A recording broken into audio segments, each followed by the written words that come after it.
few adhyayas or sargas or whatever you want to call them, you talk about bhakti and all of that. So why is this the case? You start off with vairagya to understand why it is you need to leave what is currently there and to fix upon what the goal is. So any time that you set a goal, it inevitably involves giving up some part of what you have right now. It does not have to be Vedanta. Any time you want something else, it means you have to reduce what you have now. That is the case across the board. It can be Vedanta, it can also be something as simple as even studies or sports or career or whatever it be. Anytime you want to do something, it involves reducing what you have now. This will only happen when two things are realized. What you don't have is very valuable. What you have right now is not as valuable. Right? So both of these things need to be realized. Vairagya is understanding that what you have right now is not very valuable when compared to what you should be getting. That is why we start off with Vairagya. Then now that you realize, okay, there is something that I have to achieve. There is something that is better than what I have right now. There is something that is worth more than what I have right now. Then it makes sense to then tell, okay, so now what am I supposed to think about? How do I actually get that? I have understood why I have to leave this. But how do I get to what I need to get? That is the process of jnana. Now, how do I prepare myself for that? That is the next question. There you get bhakti, karma, sadhana, anushtana, dhyana, whatever you want. Then you get that. That is the theme of this book. If you can always arrange this in a different way and say, first we'll talk about bhakti, prepare the mind, then you get vairagya, then jnana. You can do that too. But in terms of why this is the sequence in this particular text, we can understand Bhagavad, or we can guess at Bhagavad Pada's intention in this way. So that is why in the beginning, first of all, ninda is done. That is why. Vishayas are not something that you should hang on to. The manas is not something you should be beholden to. The body is not something that you should coddle. There is a shloka of Nilakantha Dikshita. I don't know if you would have heard Sannidhanam Varu's Anugraha Bhashana in the last Vardhanti. Panchami, Shravana Panchami. Acharya quoted this shloka, Dandyam yat sukha heto.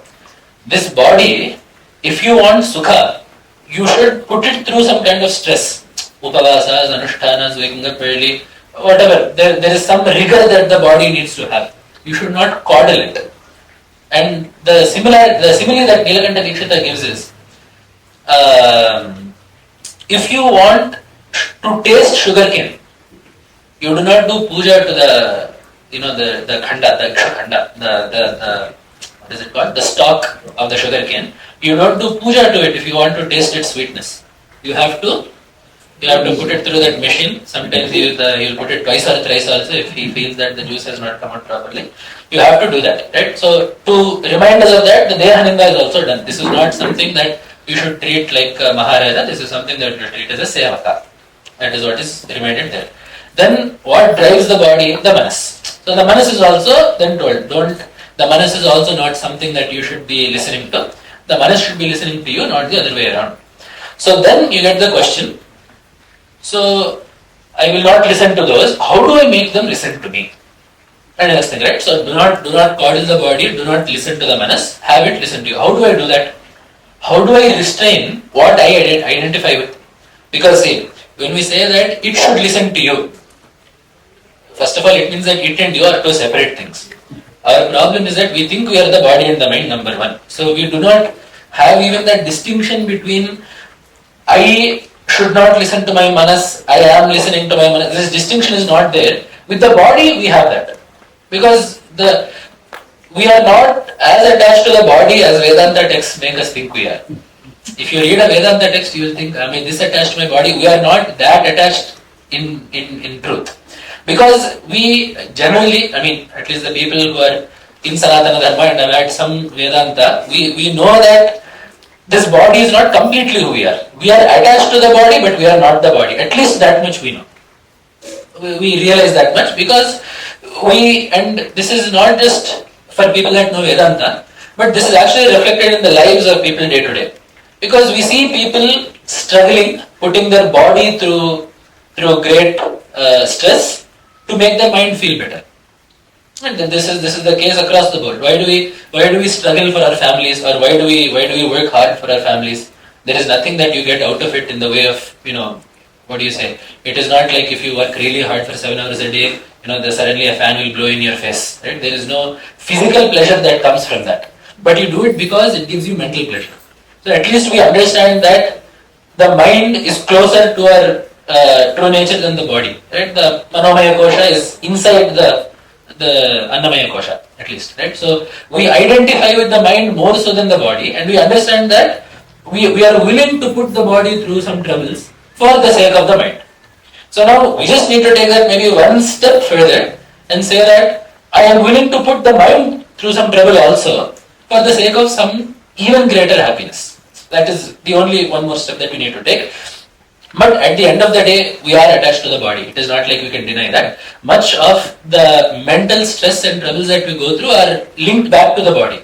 In that the mental stress that we have, the mental stress that we have is stress regarding the comfort of the body.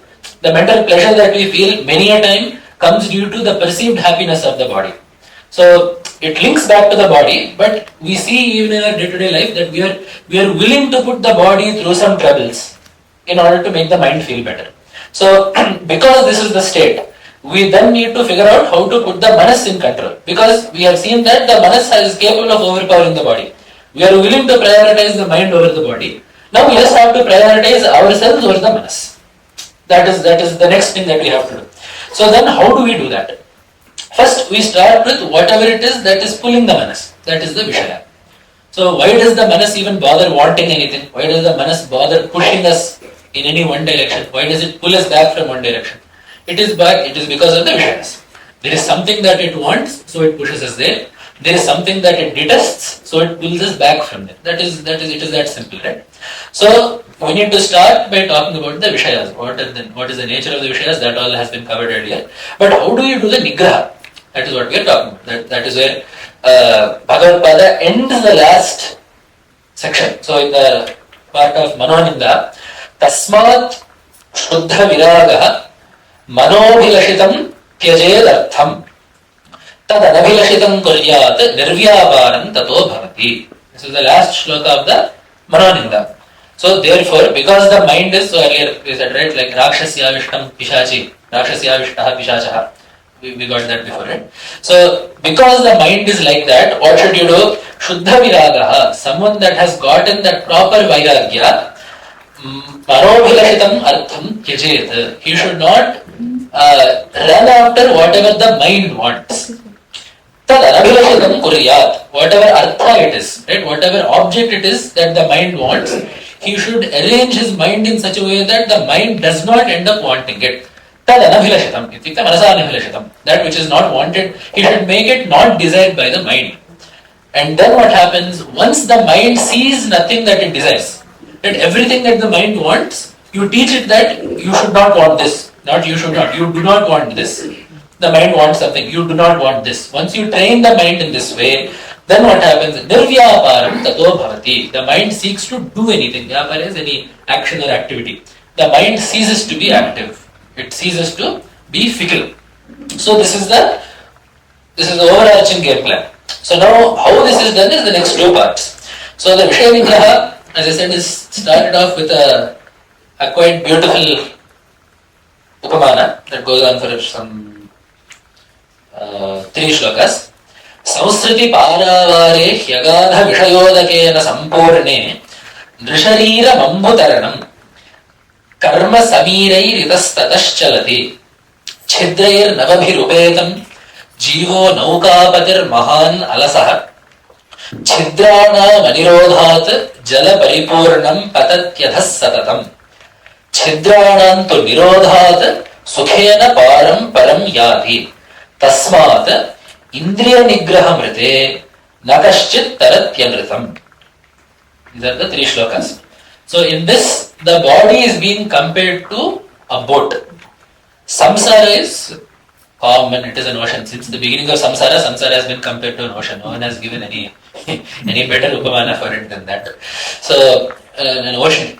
So what is happening? The jiva is the naukapati, the boatman, or whoever is in the boat.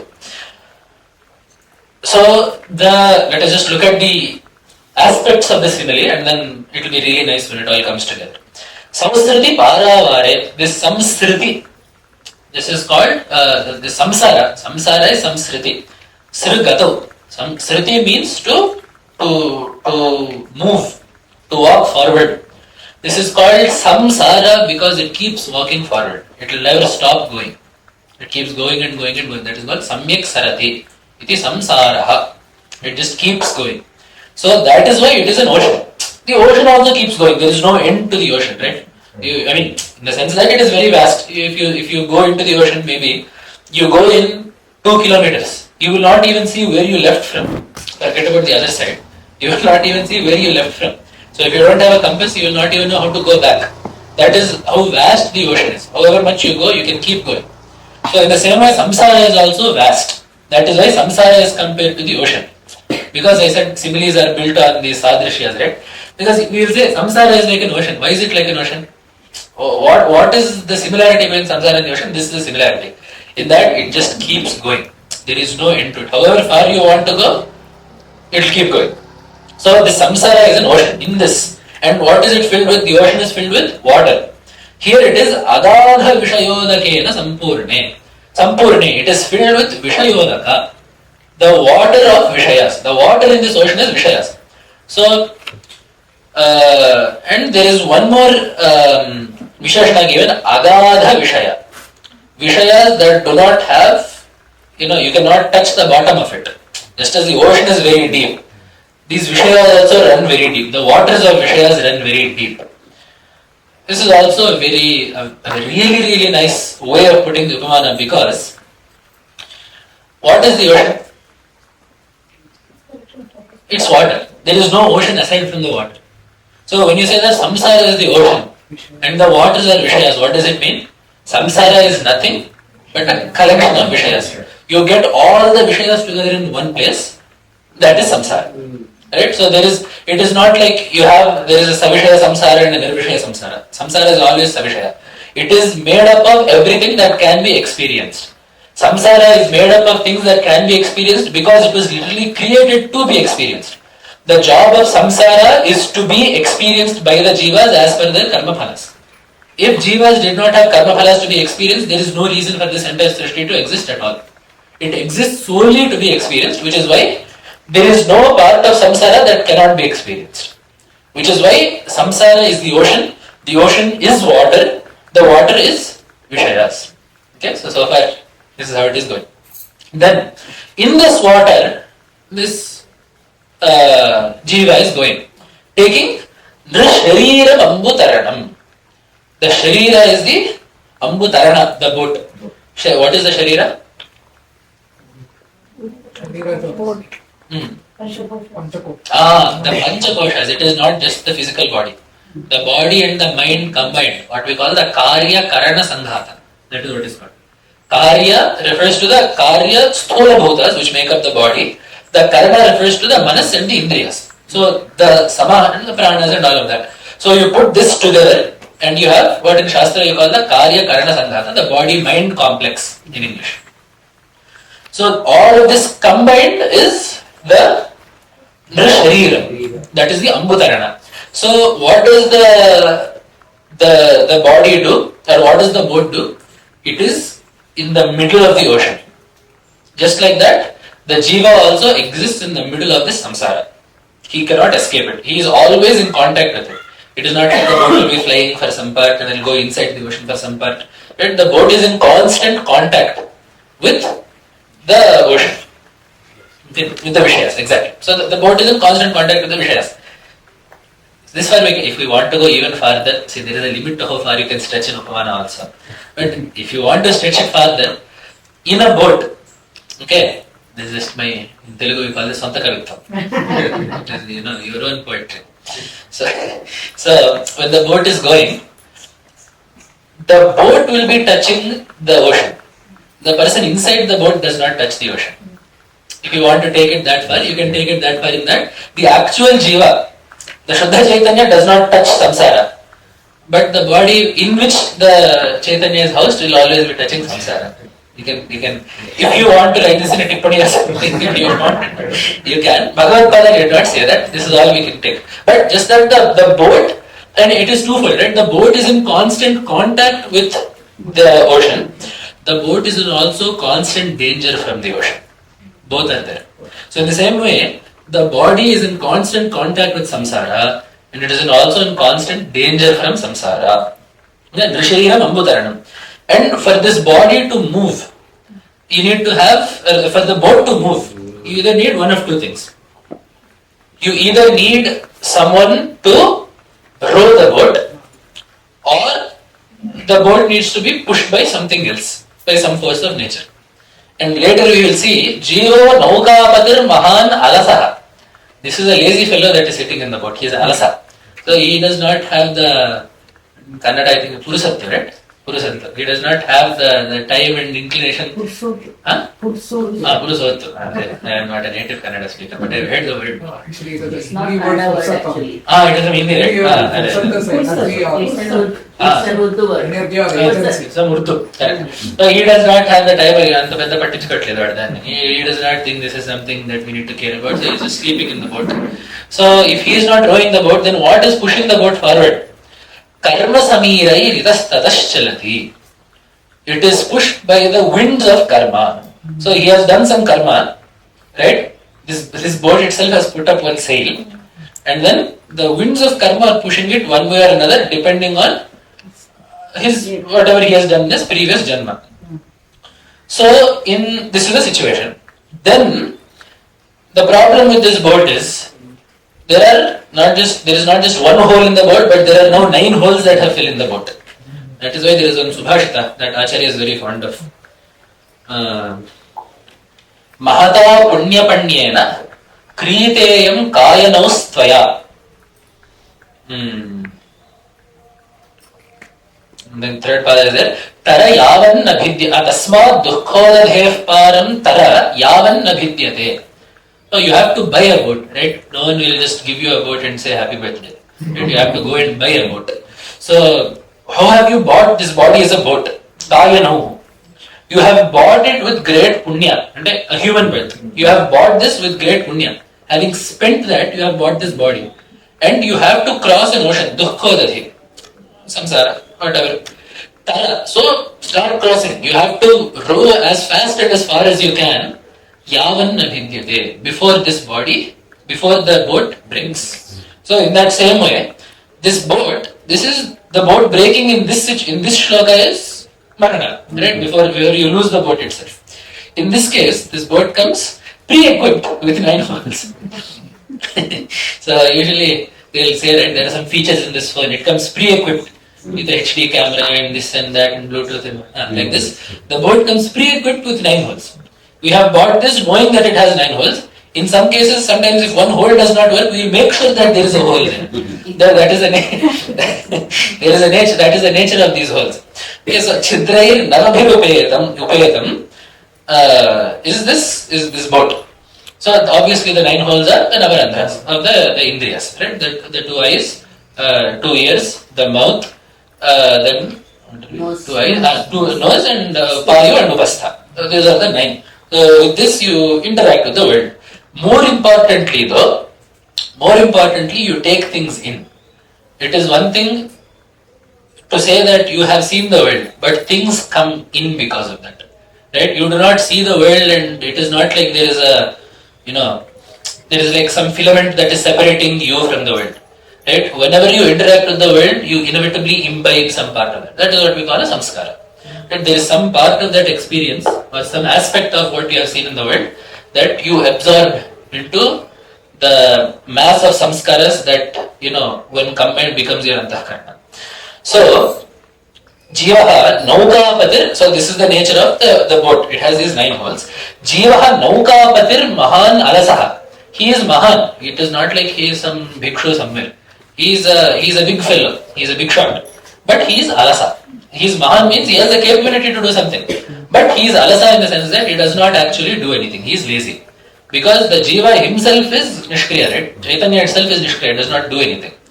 So, Karya Karana Kartritve Hetu Prakriti Ruchyate. Purusha Sukha Dukkhanam Bhoktritve Hetu Ruchyate. The Purusha, that is to say the Jiva, is responsible for the experience alone. So why are you able to experience Sukha? The experience is there because the Jiva is made up of Chaitanya. Because the Jiva is Chaitanya. Without Chaitanya there is no experience. So the experience of Sukha and Dukkha can be put up to the Jiva, the experience part of it. But when it actually comes to doing, acting, and all of this, that is all the job of Prakriti. So it is because this Jiva is tied up with Prakriti that the Jiva gets, he gets dragged along. It is like I remember when I was younger, I did not want to go shopping. But obviously my parents will have to go shopping at some point. So what will they do? They'll just drag me along. So they will go shopping and I'll just be standing there looking at them. I am not actually doing anything. But I am there because I have been linked up with them. I cannot be alone. In that young age, right, you will not leave a 2-year-old child alone at home. So you have to take the child also. The child will go and will just sit there watching, sometimes crying. He will do whatever he does. But the parents will be shopping and doing everything. So in the same way, why does the child... But the child has also gone to the store. Why has he gone? Not to do anything. He is just watching. But he has gone because he is inextricably linked up with the parents. In the same way, the Jiva also actually has nothing to do with the world. You said, right? He is Nissanga.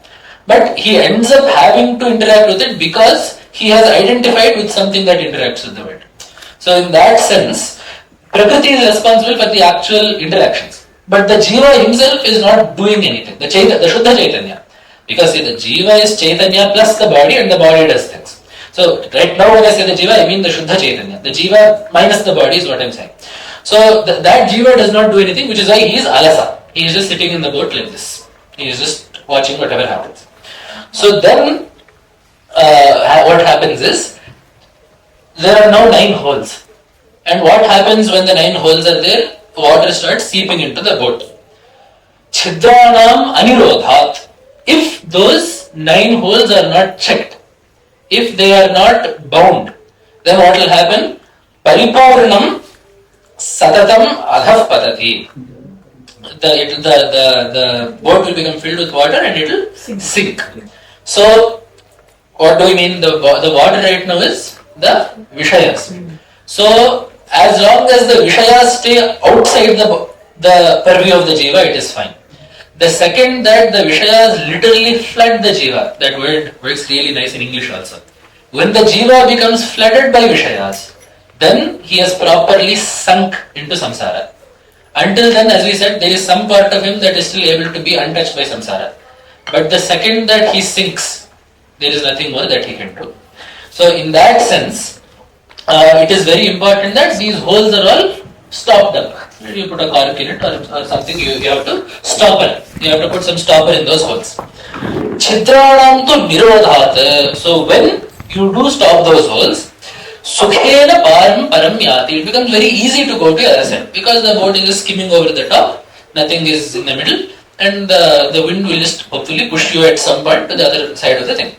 Tasmat Indriyanigraha mrite. Therefore, there is no kaschita, there is kaschita Indriyanigraha mrite anritam natarati. No one will cross Anrita, that is to say samsara, this samsara that is not true, that which is not Rita is Anrita, that which is not Satya is Asatya, like that. So this samsara which is Mithya, no one will cross this without Indriyanigraha. Right? You cannot cross if you are drowning. Right? And to be frank, it is not also enough to only be not drowning. You also have to be going in the right direction. Right? But not drowning is a prerequisite. To crossing the other side, not drowning is a must. So in that sense, if you want to cross, you should not drown. So the first thing you have to do is stopper these 9 holes that are letting the Vishayas in. Okay. So this is how far this simile is taken. Then Bhagavad in 2 or 3 shlokas talks about how we end up getting tied to those Vishayas and why we should let them go. We don't have to discuss every single shloka. We don't have the time to do that. But we can choose some things, especially here in the few shlokas, the 3 shlokas that Bhagavad Pada wrote. Bhagavad Pada devotes 1 to the Upastha and 2 to the Vagindriya. So the Vagindriya is perhaps the most helpful and dangerous Indriya at the same time. There is one shloka also that the Jagadguru is fond of. Jihve pramanam janihi भाषणे भोजने तथा अत्युक्तिरतिभुक्तिश्च सत्यं प्राणापकारिणी. Shloka. So jihve, oh my tongue, pramadam janihi, know your limits in two aspects. Bhashane, bhojane, when you speak and when you eat, know your limits. Atyuktihi, talking too much, and atibhuktihi, eating too much. Satyam prana apakarini, they are capable of getting you killed at some point. So be careful in those two. So this Vagandriya especially is perhaps the most potent of the Indriyas that we have. So that is why Bhagavad devotes 2 shlokas to telling us that do not waste your speech on certain things. Right? Anritam parapavadam rasana vadati pratikshanam tena parahanirlabdhih ka vyartham manujoti papabhag bhavati. So this rasana, the tongue, pratikshanam, every single second of the day, anritam parapavadam vadati, it lies, number 1. Number 2, it speaks ill of others. Right? We see these kinds of people everywhere. They are more interested in what other people are doing than what they have to do. And they feel that it is the supreme goal of their life to pass any and all information that they get onto someone else. There is no need to do that. So that is the parapavada. Whatever goes in has to go somewhere else. Import and export has to happen. That is not the lakshana of a sadhaka. That is not what someone who seeks to uplift himself should do. So Bhagavad basically says, forget about Vedanta, sadhana and all of this. What do you actually gain from this? Parahanihka, labdhihka. You do not like someone. Let us say that someone has actually done some apagara to you. You have cursed him as much as you can. Has anything actually happened to him? He is sitting at home happily. On the other hand, you want something. You have talked so much, I like this, I like that, I want this, I want that. You have told someone how much you like something. You have done all of that. Have you actually gotten that object? No. So why have you wasted your speech? Vacho viglapanam hi tat Upanishad says. So this is once in that stage of sadhana. But then Atma says, tamevaikam janatha atmanam anya vacho vimunchatha. So know that Atma, let go of all other speech. Why? What happens if I talk anything other than that is vacho viglapanam, it is a waste of speech. So in that, it is not for us, right? Otherwise this also will become that. But in that stage of nidhyasana or in that stage of that higher sadhana, the words, you should be that miserly with your words. Right? There is no need to, there is a saying in Telugu or an idiom or a phrase, Noru pareskoda. It is a really nice phrase. You don't have that in English. Noru pareskoda literally means throwing away your mouth, throwing away your speech. It is used when do you use it? Whenever you talk more than you have to, or whenever you say something that you should not, or whenever you discuss something that is not relevant to you, you say Noru pareskoda. It means you are throwing out, your mouth is yours, but you are misusing it, so it is as good as if you are throwing it out. So, that idiom is quite relevant here. So, there is no need to do that with your speech. Because by cursing someone or by praising something, there is no harm that is done to someone that you do not like. There is nothing that you are getting that you want. So, why waste your speech? So, in this way, Bhagavad also reminds us to control our Vagindriya. And then, Bhagavad gives us a series of logical arguments.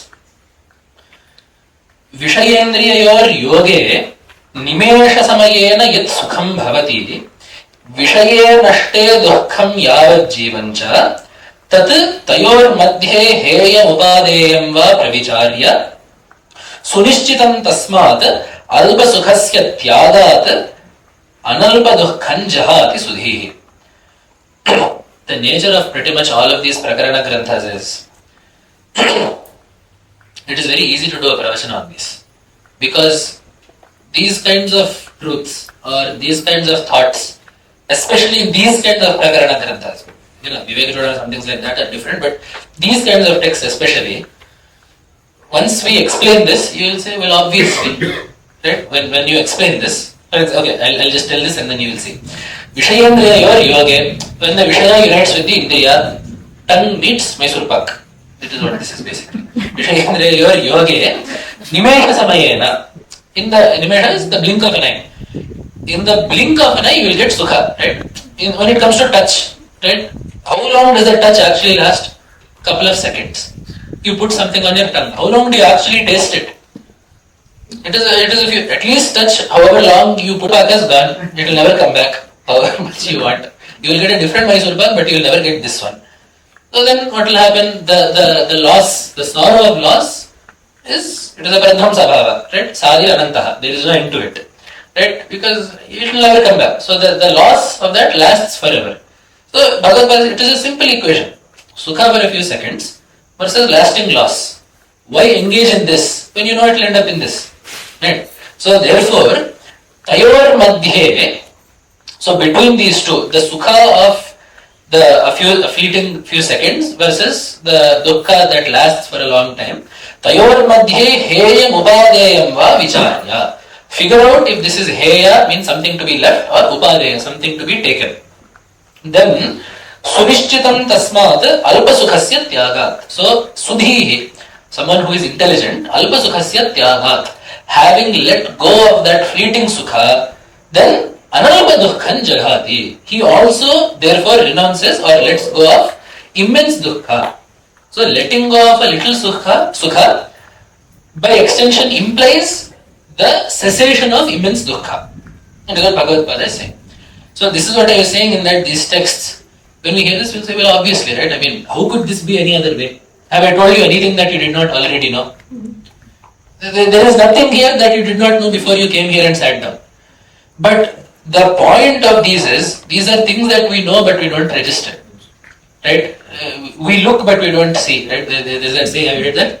We look but we don't see. We hear but we don't listen. Right? That it is the same thing. We know but we don't internalize. So many people they all ask the same question, right? My mind is not being still. What should I do? How do I get vairagya? We all ask these questions knowing this. The reason why Mahatmas write these kinds of texts, despite this being, a grandmother will probably tell you this whenever you are sad. These exact things you will hear in our houses from elders. Right? Someone passes away. Will anyone stay with us forever? We say this at home. These are not things that we have not heard. Someone passes away. Who will we stay with forever? Anyone that is born should die. And then Bhagavad Gita will come there. You don't need Krishna for that. Right? We all know this. It is just that we don't act like we know it. This does not register when we compute how to act. When we take into account whatever it is that we do before we act. These are not things that register in our mind. So what Mahatmas do is, sometimes we may not know, that is always there, but the way that they vocalize it, when they put it into words, number one, it becomes that much more clear and impactful.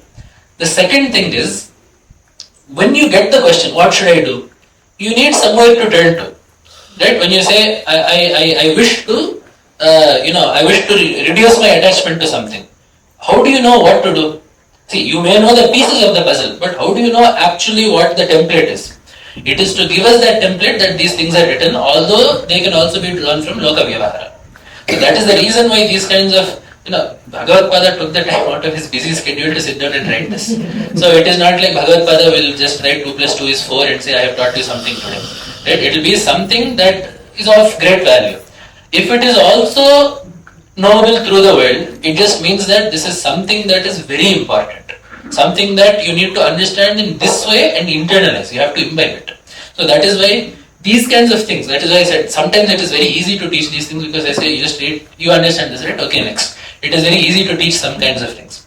But the way that Bhagavad Pada vocalizes it though, like you see the clarity in the expression here, right? Vishayendriyas yor yoge निमेष समयेन यत् सुखं विषये दुःखं यावज्जीवं तयोर् मध्ये हेयोपादेयं विचार्य अल्पसुखस्य त्यागात् अनल्पसुखं दुःखं जहाति. It is so clear. We may not register it this clearly. And now when we register it like this, it might help us in actually internalizing it. That is why Bhagavad Pada tells it like that.